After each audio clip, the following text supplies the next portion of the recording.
کے آپریشن سندور میں شکست کے بعد مودی سرکار کا جنگی جنون بے قابو۔ جنگی جنون مبتلا مودی سرکار کی دفاعی جارحیت، سرحدوں پر محاذ آرائی کا خطرہ بڑھنے لگا۔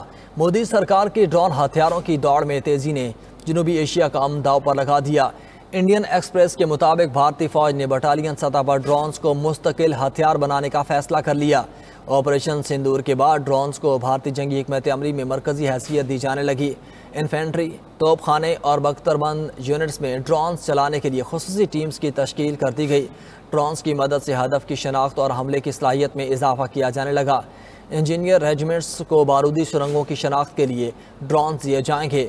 بھارتی فوج ہیلی کاپٹرز پر انحصار کم کرنے کے لیے ڈرون ایویشن کو وسعت دینے لگی۔ آرمی ایویشن میں ڈرونز کی تعیناتی بھارتی فوجی حکمت عملی میں بڑی تبدیلی کی علامت ہے۔ بھارتی فوج جدید جنگ کے لیے اینٹی ڈرون صلاحیت بھی تیزی سے حاصل کر رہی ہے۔ بھارت کا ڈرون بیس جنگی نظام خطے میں طاقت کا توازن بگاڑنے کی سمت تیزی سے بڑھنے لگا۔ آپریشن سندور میں شکست کے بعد بھارت کا ڈرون نیٹ ورک اور وارفیئر کی جانب جھکاؤ بڑھنے لگا۔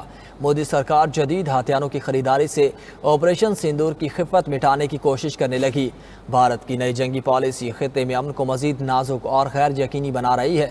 بھارت کی اسلحے کی دوڑ سے خطے میں جنگ کا اندیشہ بڑھ گیا ہے۔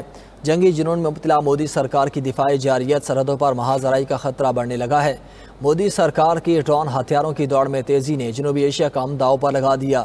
انڈین ایکسپریس کے مطابق بھارتی فوج نے بٹالین سطح پر ڈرونز کو مستقل ہتھیار بنانے کا فیصلہ کر لیا ہے اور اس میں آپریشن سندور کے بعد ڈرونز کو بھارتی جنگی حکمت عملی میں مرکزی حیثیت دی جانے لگی۔ انفینٹری، توپ خانے اور بختر بند یونٹس میں ڈرونز چلانے کے لیے خصوصی ٹیموں کی تشکیل وہ بھی کر دی گئی ہے اور ڈرونز کی مدد سے ہدف کی شناخت اور حملے کی صلاحیت میں اضافہ کیا جانے لگا ہے۔